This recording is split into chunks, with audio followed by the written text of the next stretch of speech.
So good afternoon, and thank you for joining us.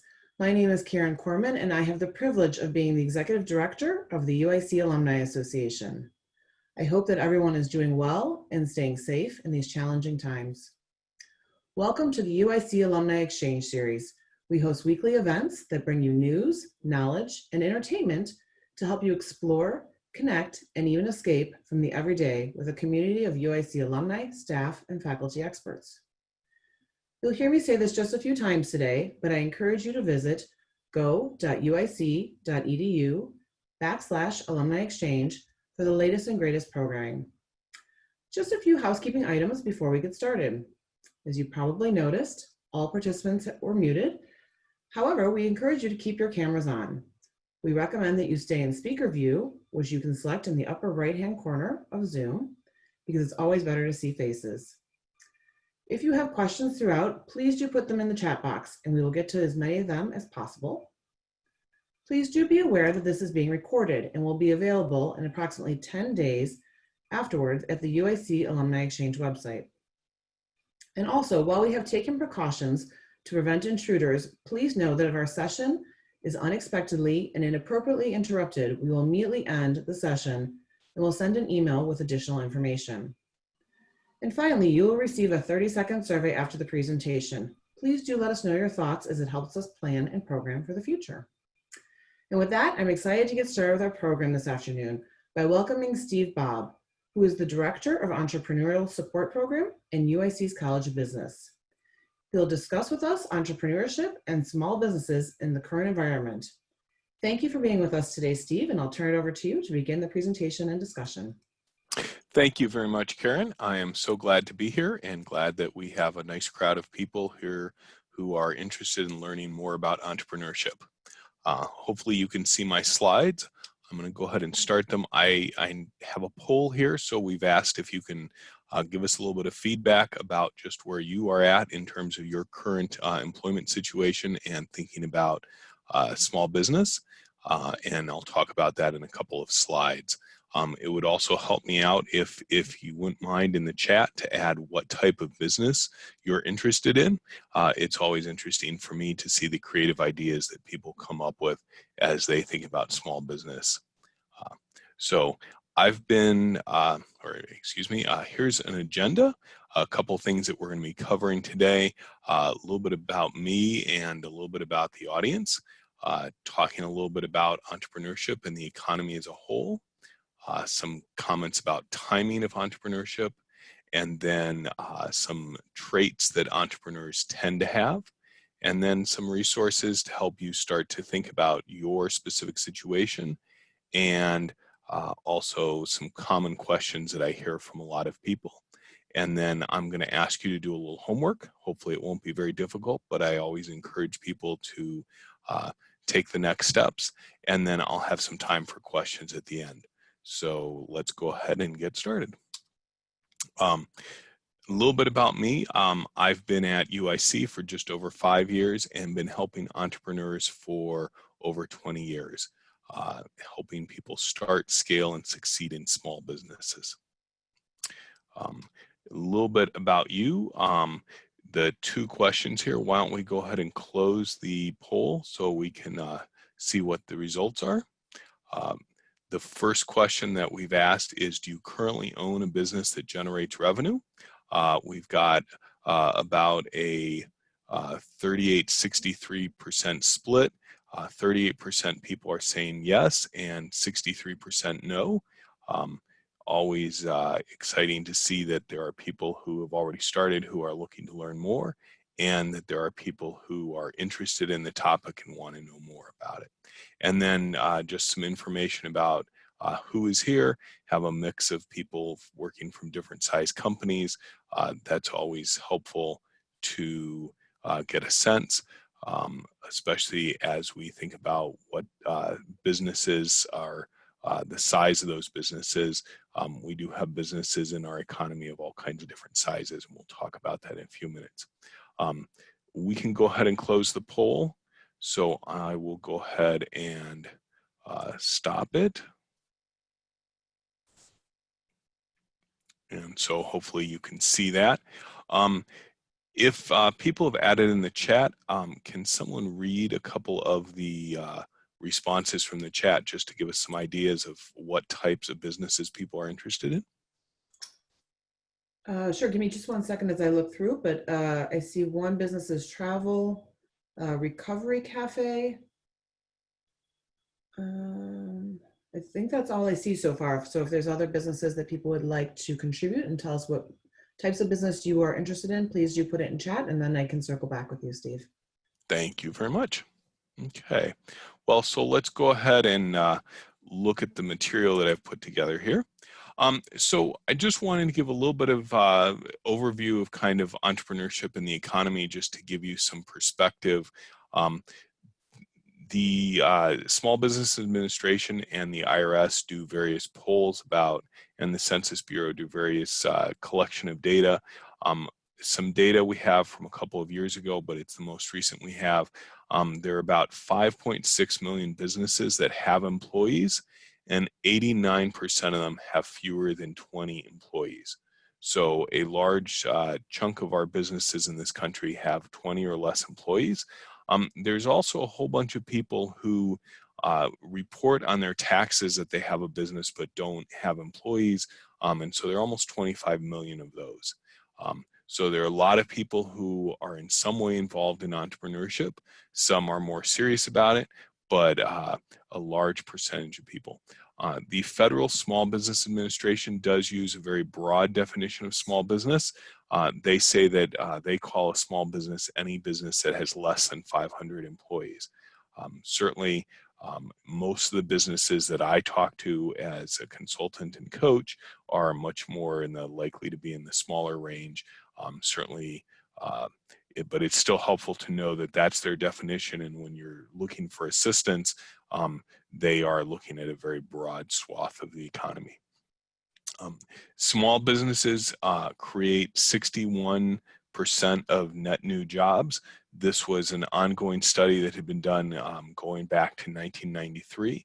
And so small businesses are really the job creators of our economy. I don't have a good set of statistics for this, but I can tell you that lots of innovation and exports are generated by small business, especially innovation. And there's huge opportunity for people to export. And people export everything from products to services. And the United States is a very large market, and I would encourage you to consider starting in the United States. But then as you start to grow your business, you should consider an export strategy. 95% of the consumers in the world live outside the United States. So there's a huge market and a good way. Certainly the current COVID situation has not, most of us all over the world are affected, but in many other situations when there have been recessions in one country, maybe another country hasn't felt it so strongly or hasn't seen it as much. And so a good way to balance out the economic cycles in different countries is to be selling in different countries. And then there are often people who say, oh, starting a small business is very risky. We're going to talk a little bit about that, and it is. But I would encourage you that some statistics have shown that about half of the people who start small businesses, those survive 5 years or longer. And one poll said that 1/3 survive 10 years or longer. And it's also important to remember that not every closed business is a failure. People close their businesses for many different reasons. Some of those are finding other opportunities. Maybe someone started and then was offered a full-time position in a different environment, and it was a better option for them. Or maybe the appropriateness of that business in that person's life or those employees' lives, it was time to move on and make a change. So failure is not necessarily a bad thing. And the other thing is, I would say most successful entrepreneurs that I know, when you really get to know them, you find out they've tried a couple times and they continue to try, and they have learned lessons and they use those to move forward. Steve, if I may jump in and just give Yes. you some businesses, wedding planning, wellness, and then research and development of green ideas. Okay, Cool. Thank you for that. One of the things I've noticed is that service businesses are the general area that we're hearing a lot about. And it's true that many people do start service businesses. Service businesses tend to be a little easier to get started, but by no means is that the only thing that people can start. So, the sky's the limit on the creative opportunities, and there's always opportunity to explore new ideas. Sometimes people will ask, so when is the perfect time to start a business? Um, I don't think there is a perfect time. I've been helping people through lots of different economic situations and in many different environments. And each person each business owner and founder has to think about what's appropriate for what they're doing. And I would certainly encourage you to look at the external environment because that will impact you. But I would also encourage you not to wait around for that perfect time. You need to make a wise decision and then move ahead, because sometimes if you wait for that perfect time, you'll continue to wait, and we don't want you to do that. What are some traits or characteristics that entrepreneurs share? There have been various people who have studied this quite extensively, and certainly there are some similarities, but there's also been a general consensus, I think, in the media and information that I see, that there's no perfect personality traits or conditions that you must have to make you a good entrepreneur. Here are a couple things that I have noticed and that I would encourage you to think about. Risk-reward confidence. Entrepreneurs tend to think that their ideas are not that risky. That's something that sometimes looking in from the outside, we say, well, is that really a risk you want to take or I should take? You each have to come to your own level of confidence around that topic and decide what works for you. Different ones of us have different levels of tolerance. But you also have to be confident that you've made a decision and be willing to move ahead and not let double thoughts or rethinking about things keep you from being confident in the decisions you've made.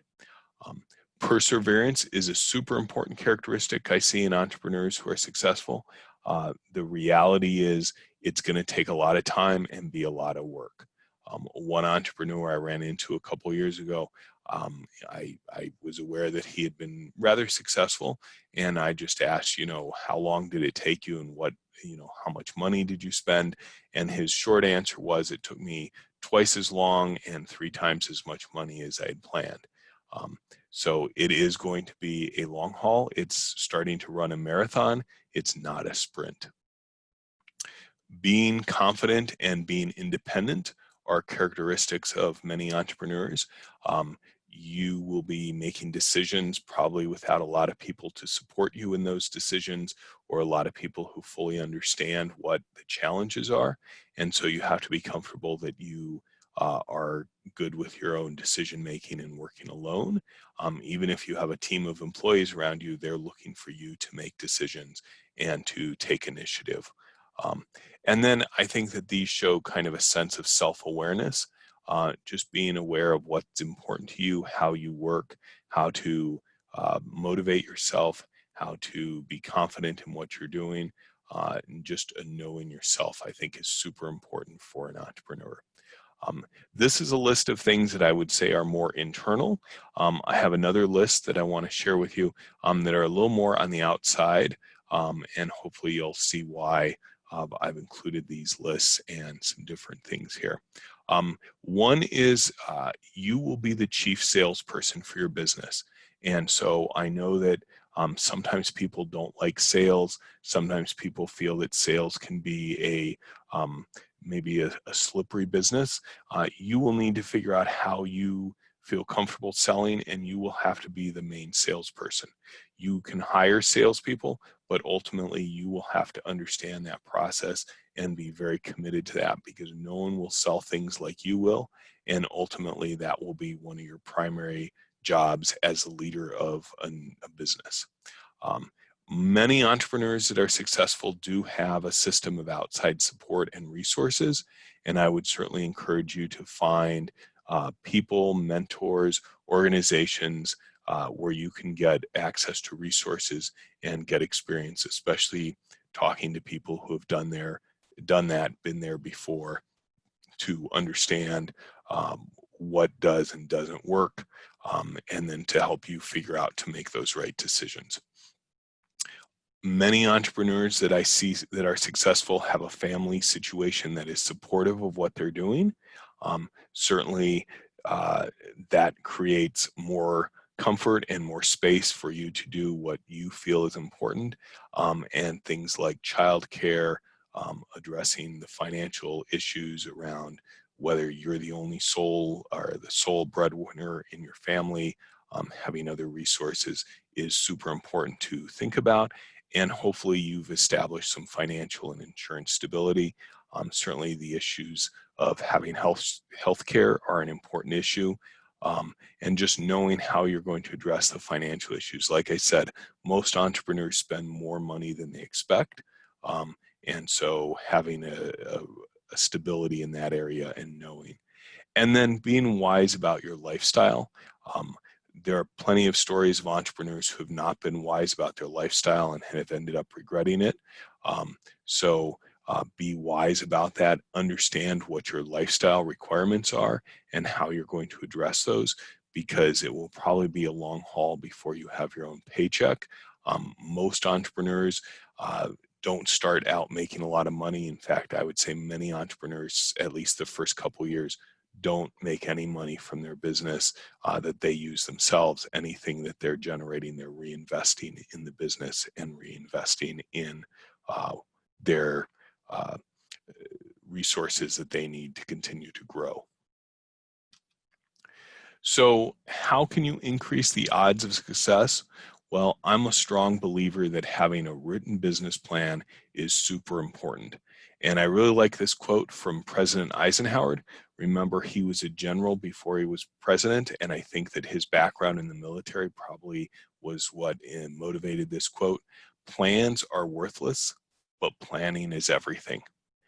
And I can tell you from many entrepreneurs that I've seen, I certainly know, and I think most entrepreneurs accept that the plan will not happen the way you expect it to, but there's something about the planning process that changes the way people think and helps them prepare for those curveballs that come at them. And so I really think that every business owner needs a written business plan. And so I would encourage you to make that a priority as you go through the process. I'm going to share some other resources about this, but I strongly encourage you to take the time to put together a written business plan. So what is a business plan all about? Well, ultimately, I think there's one simple question that it really needs to answer is how will the business generate profit? Typically, that's done through three main sections. There are different formats out there. I don't tend to believe that there's any format that is perfect, but there are different ways to present the information. But I think that there are these three things that need to be addressed. The first one is marketing. Ultimately, the question is, how are you going to get customers? How are you going to communicate with those customers? What are the messages you need to communicate with them? What is your plan to get someone to say, yes, I will buy from you? How do you need to do that? And then there should be a section about operations. And so once a customer in the first section says yes, as a marketing, the results of the marketing, when they say yes, then what do you need to deliver that product or service in a way that they will have gotten what they expected, what they valued from what you're offering? And hopefully the operations will be smooth and appropriate so that they will come back and want to say yes again and again. But the main focus is just how do you need to operate the business, all the internal processes, all the internal systems that need to be in place. And then in most cases, there aren't too many activities that happen in the marketing and operations section that don't have a financial implication. And so the financial section summarizes that data and shows how it fits together. And then the financial section explains how those numbers fit together and how you're going to make decisions to spend more on marketing, to spend more on operations, and so it becomes a cycle. Especially if you're going to use the plan to raise money, the outsiders are going to be looking at this as, how do we know that the business will generate a profit to pay us and you back? I have a number of documents, and if we can put this in the chat, there's a link to a startup checklist that I've been using for a series of workshops that I give.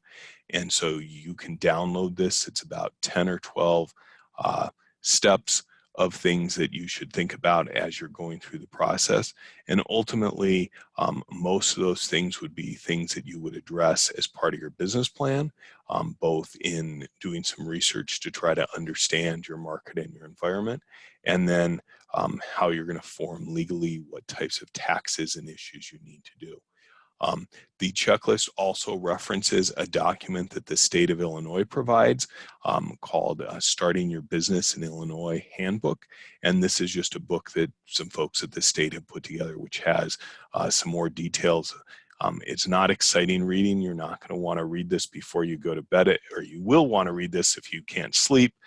It's not going to be exciting, but it is really important information that you need to know and will help you as you think through, especially the legal requirements of making sure that your business is set up legally.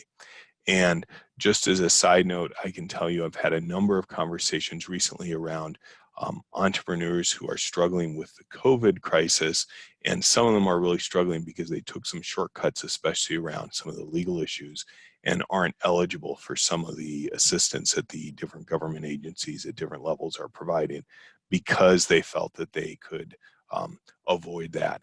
And it's sad to me to see someone who has worked really hard to do something, but has chosen to skip maybe a legal step, which has financial costs, but now limits them from some support resources as we struggle through this. So as we go through this later on, we'll have some questions. And if you do want to look at the checklist while we're talking and have questions, we can try to talk about them then. So some common questions that I get asked and want to provide some insight just to give you guys some ideas before you can ask me some questions is, do I really need a written plan? I am convinced that the written plan process is super helpful to helping you make wise decisions. Now, do you need a traditional long format business plan? Maybe not necessarily, but I do think you want to have some kind of a written document that outlines those three areas and helps you focus. One of the other things that a business plan does is it helps you rise above the challenges of the day-to-day of operating a business.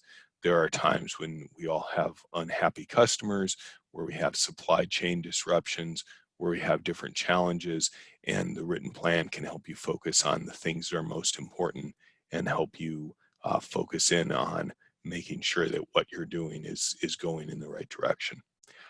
Often people ask, how much money do they need to start a business? Interestingly, there's some statistics that have suggested that the amount of money needed to start a business has actually gone down in the last few decades. There was a statistic from 2018, 42% of the CEOs of Inc. 5000 companies. The Inc. 5000 is a very broad list of fast-growing companies. 42% of them said that they used under $5,000 to launch their business. And there was another group that were reported that they had used under 25,000. So in total, 63% of those business owners said that they had started using less than $25,000. Certainly there are some types where you need a lot more money, and that's again part of the planning process, is to investigate and to ask questions and really determine what you need, what is a need, what is a want, and how you will address those needs. Sources of funding. There was another statistic done at about the same time that said that the three primary sources of startup capital, 64% were personal and family savings, 18% were business loans, and 10% were personal credit cards. And one, I will say that I'm surprised that the number of business loans is as small as it is, but I do know that getting a loan, I've worked with a lot of entrepreneurs, it's a lot of work to get a loan and takes a lot of time. And I would also say on the credit cards, I can understand people doing that, but please be very careful about interest rates. Credit cards can have very high interest rates, so you want to be very careful about that. Another common question, what about angels and venture capital? Angels are individuals who invest in businesses. Venture capital is normally people who, it's sort of like a bank where people who have lots of money invest in funds that then fund businesses. Both are options, but they're probably far out options, not for many businesses. Some statistics from a number of years ago are that less than 1% of all startups get angel or VC funding. Both angels and VCs want lots of proof that the business will be successful. They often have very high expectations of returns, multiples. So a starting return for an angel would normally be 10x, so 10 times the amount of money. If they invest $10,000, they're expecting to get 100,000 out. Venture capitalists are looking for even higher amounts, and they typically want to invest in businesses that have already been going a little bit, especially are showing sales and financials that show profitability.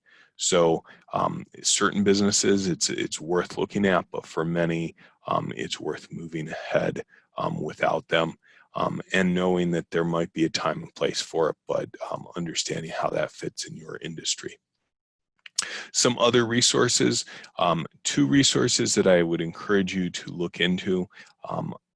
The Small Business Administration has some good resources. Specifically, if you do a search for the SBA Learning Center, they have some videos you can watch and more information about different things about the process of starting up. And then for those of you in Chicago, the city has put together a website in cooperation with some partners called ChiBiz Hub, and hopefully those are in the chat. And ChiBiz Hub has lots of different resources, including links to the different organizations that provide assistance and various training opportunities. And I'm sure that if you're not in the city, another place to check in many locations is to check with your municipality. Most municipalities do have rules about where you locate your business, and also know where the resource providers are in your community. And so your village or town or municipality should have an office that encourages business and can help you find resources. What I'd like to do is encourage you to take a couple of minutes, and I found this quote by a gentleman named Brian Tracy. He's a business consultant out of Australia, and I think it's a pretty profound statement. The simple act of writing down a goal and making a written plan for its accomplishment moves you to the top 3%. I would encourage you, and I'm going to be quiet for just a couple of minutes here, write down what are the next 3 things you need to do. It might be to download the checklist that I'm providing. It might be to download the handbook from the state.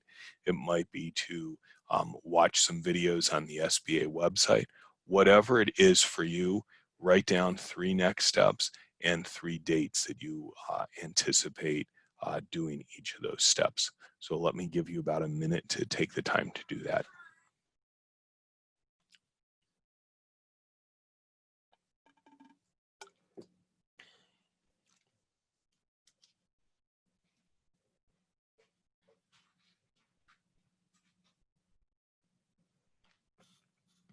Just a minute more for you to write down some goals.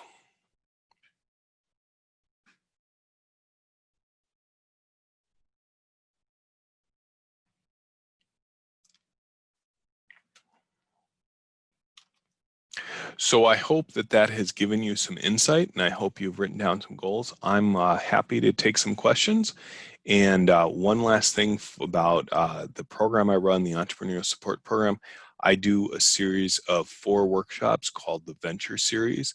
And because of the current situation, it's electronic. We'll be using one of the electronic tools to share this online.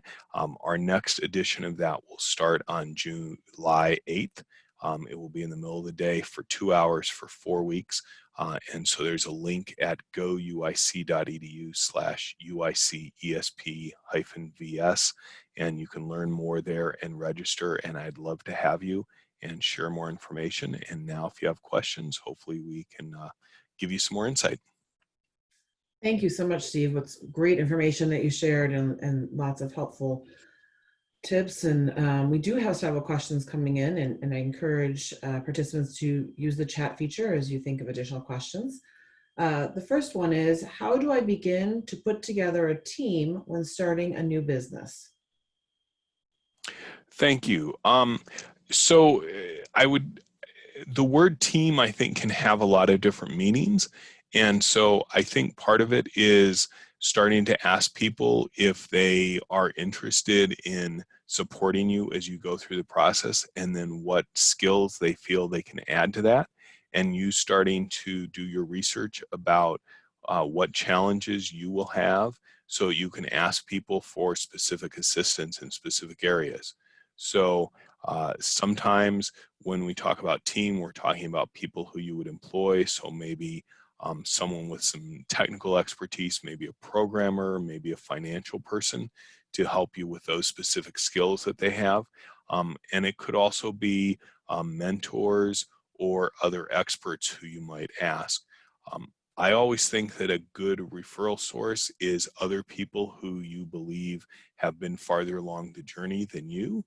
So while as a consultant, I have various resources that I do have like to share with people, I also think that if you know a business owner, say I'm working with a guy who's working on a restaurant, and he's met some restaurant owners. So he will ask them questions that he struggles with, and often they're quite forthcoming in what they share with him. I've been amazed at the amount of data that they've been willing to share with him, because either they don't feel he's a competitor, or they just have a concern to help other people. A lot of entrepreneurs are happy to help. Now, I would also encourage you, ask short questions and don't overwhelm people. So you can always end a short question by saying, can I ask you another question? Because you don't want to make someone feel that you're going to just overwhelm them.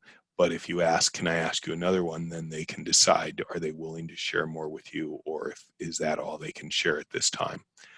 And then show them respect by asking wise questions.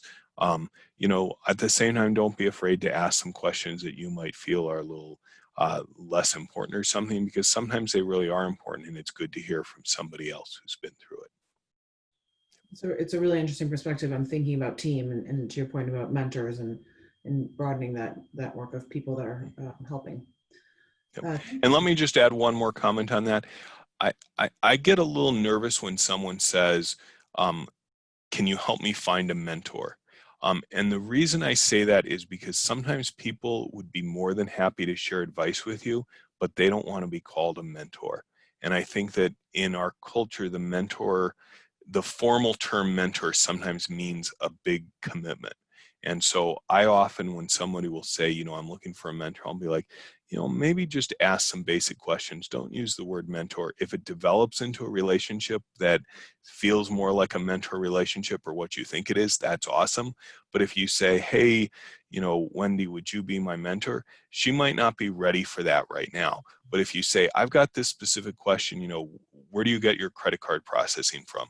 She might be more than happy to share that, because it doesn't feel as intense. Yeah, we often refer to it as flash mentoring, where it's a 10-minute conversation, but not a long-term 2-year, you have to spend every, Yep. 3 weeks together or something. So next question, you had mentioned this before. Can you provide more details on how that person short-circuited their business and how a person can avoid that? Business failure is a really complex topic, and I think that in our data obsessed world, we all want to say, what's the reason someone's business didn't work?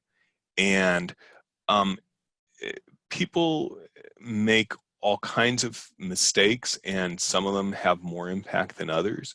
And um, I don't think that there's any specific way that you can say, hey, you just have to avoid this. I mean, certainly being aware of the sales side of your business is super important. Understanding the numbers side of your business is super important. Um, being willing to ask advice, but also confident that you're going to make some good decisions and some bad decisions. And sometimes you just have to push on. Um, I hear a lot in the industry about, well, there wasn't enough capital, um, or maybe the ideas weren't thought about enough. I do think that ideas and customer needs are super important to be addressing. Um, I personally think that when people say there wasn't enough capital, that that's not necessarily the real reason the business failed. Um, I think you should have a wide network of people who, you can ask a lot of questions to, and really just take in a bunch of advice, but then decide, hey, I've got this much information. I'm going to make my decision and move ahead today. And know that, sometimes every decision is easy to rethink or question and when you're looking back, but we have to take the information we have today and move ahead with it. I hope that helps a little bit. That's a tough one. Yeah, thank you. Um, Next question. Do you think that having a fiduciary consultant assist with the business plan would be helpful and or advisable? Mm-hmm. So I think that your business plan should be something that you protect, but you don't protect it so much that you don't share it. So I've met people who know what I do and don't want to tell me what their business idea is because they're afraid somebody's going to steal it. Um, it, One, execution is everything. So ideas are great, but you do have to execute it.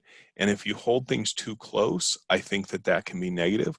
I don't think you want to share your business plan with everybody, but at the same time, I think you should have lots of people who are advising you.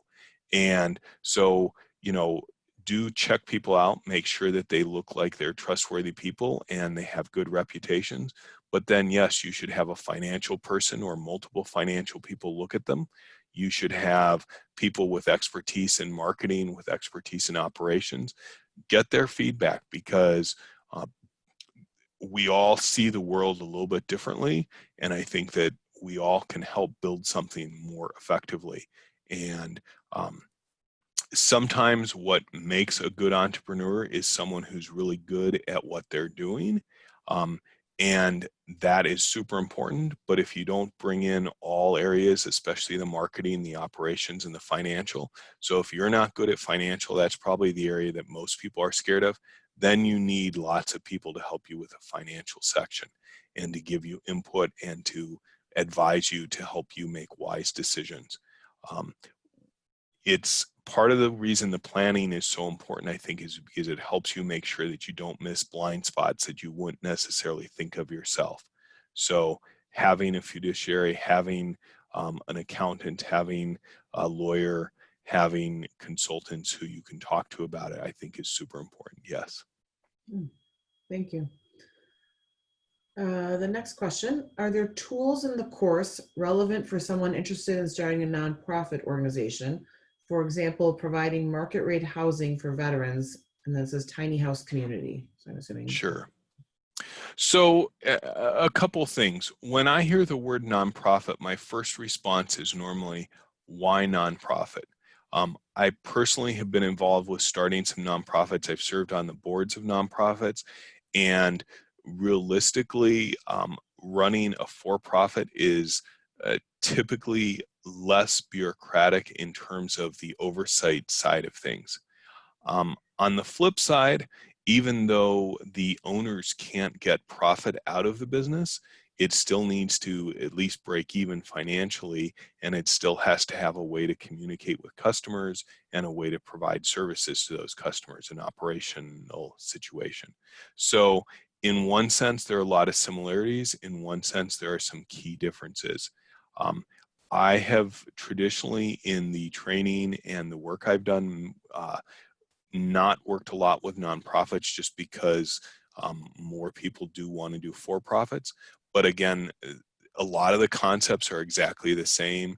And again, I always question, and I often say to people, start down the for-profit road until you're convinced that there's no way that it can be for-profit, and then consider if the nonprofit option would be beneficial.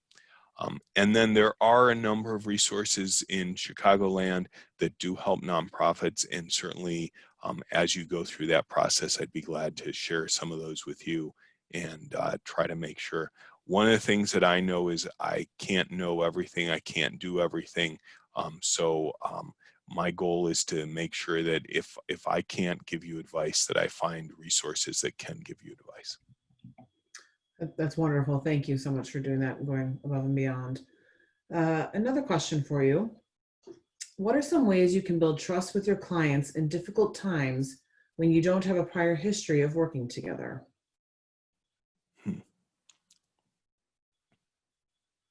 Well,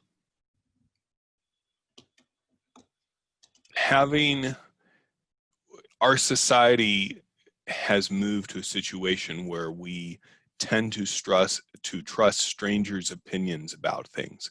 And so certainly asking any past and current clients to give you references and to provide reviews of what you're doing is super important.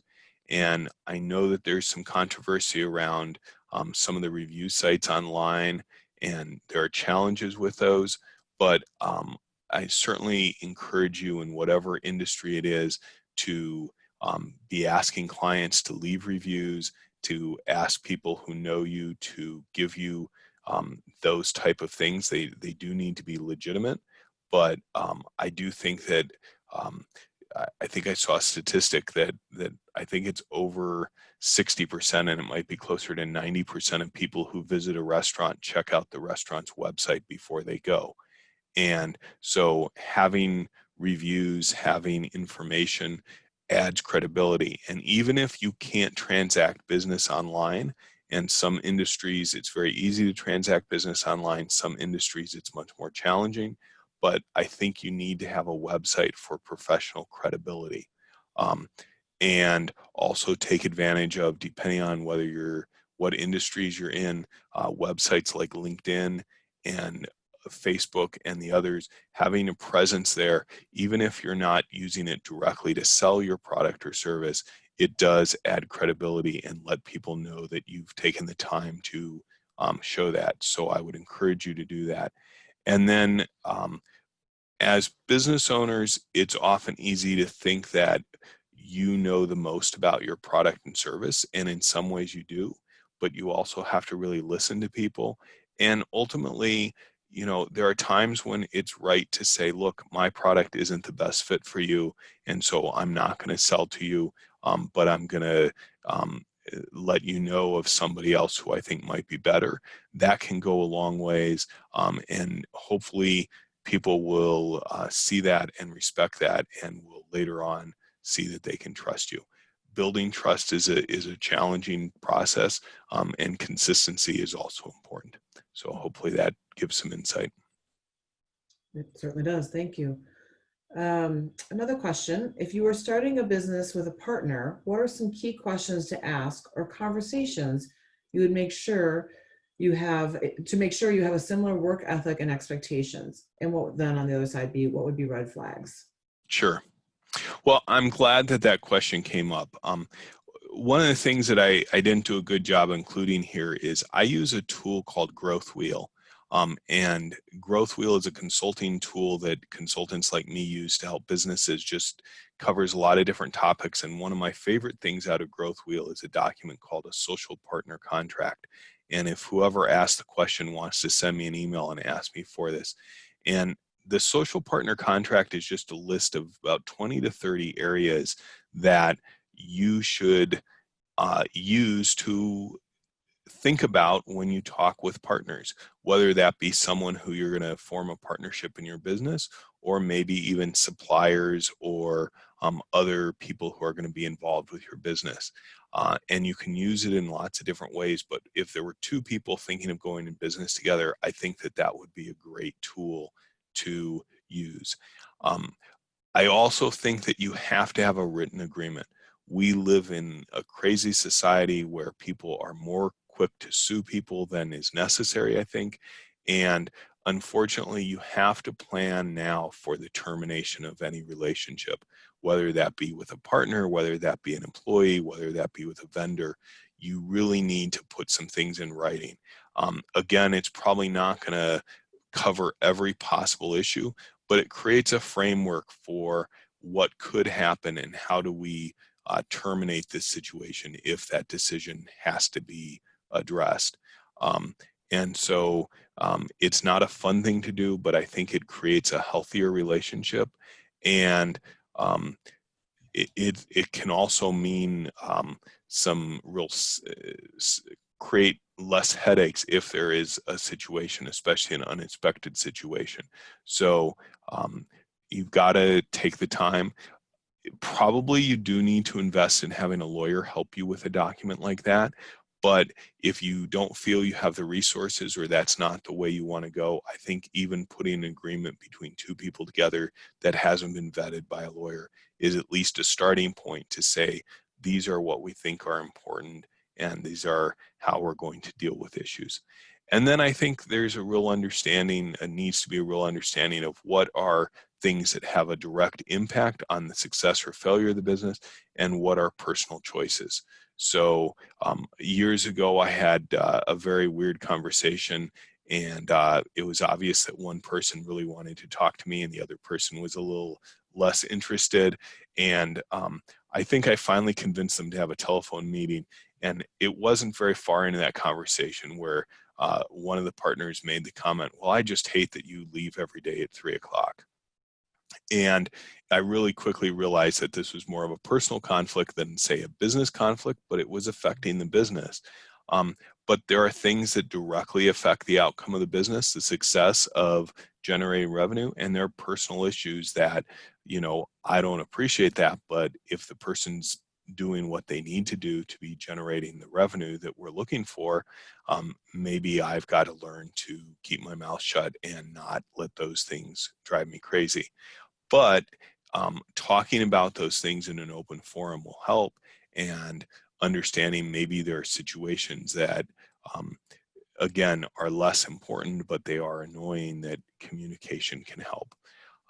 There's probably no perfect solution, but the more communication you have, that will definitely help ease those issues. It's a good lesson for everything in life, I think. Yep. Another question. What type of changes to a business plan would require it to be revised and republished? This person is thinking of expanding a portion of the business, but the basic scope of the company would not change. Mm-hmm. Well, so one is a business plan. I heard the word published in there, and I hope that was a mistake, because to me, a business plan is never done. Yes, at some point you're going to say, hey, I need to give this to a partner, I need to give this to a lender, and this is what we're planning to do. But in my mind, you should, at least on a quarterly basis or at least twice a year, but I'd say once a quarter, step away from the day-to-day of your business, grab your business plan, look at what you said you were expecting to do, and think about what changes have happened, what you've learned that's new, and make changes to the business plan. So it's a living, breathing document. And so when you make changes, when you add new lines to your business, I think you need to take the time to put it in there and set goals that are appropriate around that, and then evaluate those goals. Writing down goals and setting a time frame for when you will accomplish them is super important as you're starting, but also on a day-to-day basis in the business. And your business plan should be a living, breathing document. And then whenever it changes, I do think there's value in changing it. I would say that for most people who are using a business plan on a day-to-day basis, it's probably not going to be a super long, super large document, but what are the most important things you're focusing on? And that you need to make sure that you're not letting slip away. Great. I think just a few more questions. And you touched upon this before, particularly with some statistics, but if somebody were coming to you and saying, how much cash do you really have to have on reserve when starting a business? What would you, from your professional recommendation, say this is your comfortable Yeah. level? Well, I mean, the reality is every business situation is very different. But maybe a rule of thumb is two things. I mean, again, what you need in terms of equipment, what you need in terms of capital for specific startup expenses, you're going to have to figure that out, and that really does depend. A couple of years ago, I talked with some guys who needed a couple of $1 million to buy some equipment to bake paint on metal. There was no way that they could start with less than 2 or 3 million. You know, a guy that I'm helping with a restaurant, you know, he needed to spend $20,000 on an oven. So those numbers are very different depending on the circumstance. Other people then start to say, well, once the business is running, is there a rule of thumb? Certainly different industries there are, and part of why you should be working with your accountant to not only look at your tax situation, but just to get their opinion on how you're running your business and how you're managing the finances. But you can look at industry ratios.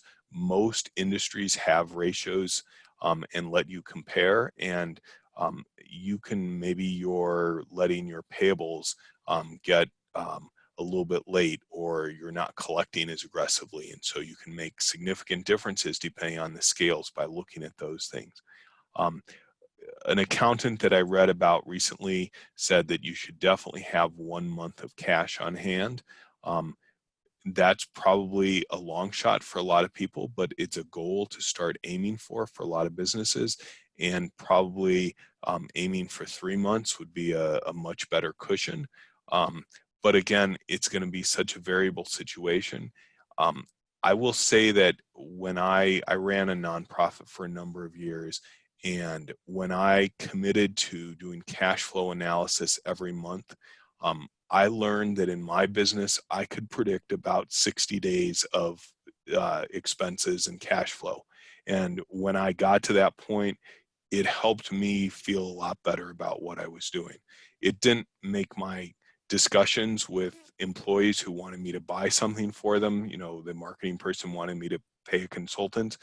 It didn't make that conversation easier, but it gave me the confidence that I was making those comments to my employees based on real numbers and not just guessing. And so I really believe that part of that is having a cash flow that you update at least on a monthly basis, maybe on a weekly basis, so you can be looking out in the future and have some view of what's coming down the pipe. So hopefully that's helpful. Yeah, great. I think we have time for just 2 more questions. So Okay. the first one is pros and cons on buying an existing business, say in the service industry, or building a business from the ground up. Sure.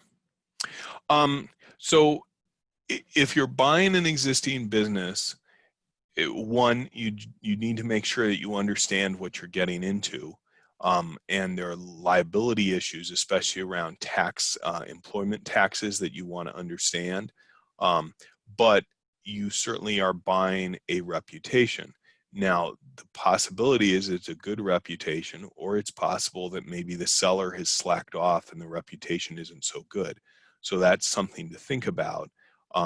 In some businesses, it's probably easier to get away with saying, hey, you know, under new management, you know, refocusing. In some industries, that's going to be a challenge. But there probably is some value in that. The question is going to be, what's the financial cost? And the reality is, what I see a lot of is sellers who have very unrealistic expectations.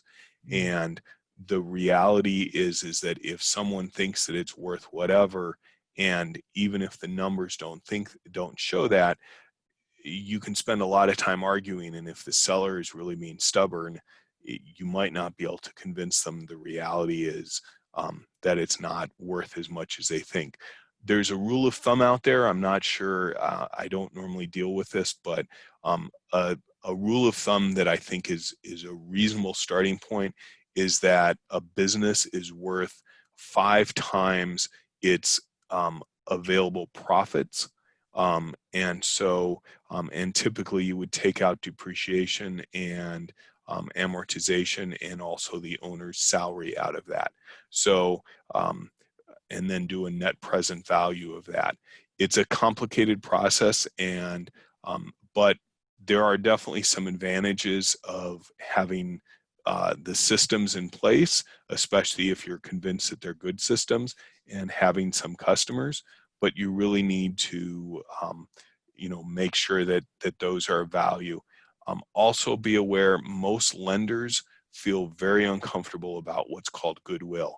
So if I'm buying a business and there's a piece of equipment and it's 3 years old and it has a 10-year life, we can come up with a financial analysis of what that's worth. But often there's this thing called goodwill, which is basically what the seller thinks it's worth beyond what those assets are. And that becomes really tough to finance because it's hard to say, is it worth $5,000? Is it worth $100,000? Is it worth $1 million? And it's basically a question of what are people willing to lend money for and what are people willing to pay for it. And so there's going to be a lot of negotiations around that. And one other note real quick on that is, especially in some industries like restaurants, the value of something. So I mentioned my restaurant client bought an oven for $20,000. The second he got that off the truck and it moved into his shop, it probably lost 50% of its value. And realistically, even at a year old, it might, it might be worth 25% of what he paid for it. So certain industries, pieces of equipment lose their value real quick just because it's hard to quantify that, and there's a lot on the market.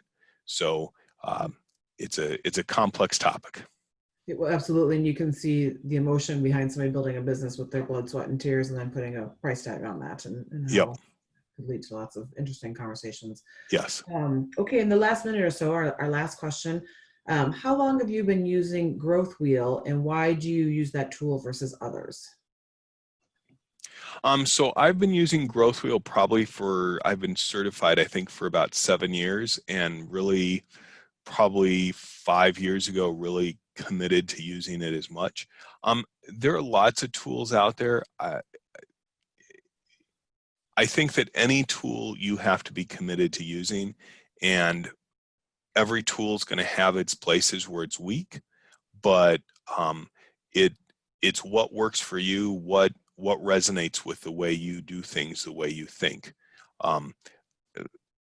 I still think that the 3 most important things are a good financial plan, a good marketing strategy, and a good operation strategy. How we get to those, if Growth Wheel works, hey, that's great. I like it, but for some people it doesn't work. There's another very popular tool out there is the business model canvas.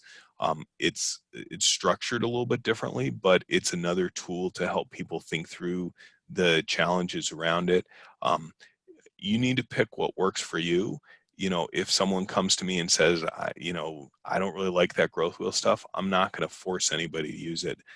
I want you to find the tools that help you use the information you're getting so you are analyzing what you're doing and actively trying to grow your business. Thank you. And I know there might have been a few more other questions we weren't able to get to that were either direct or specific. And I know, Steve, you've offered for people to reach out directly to you. So thank you for that. And thank you for this wonderful conversation today and sharing all this information and knowledge with us. It's been extremely helpful. We very much appreciate all of your time and talent.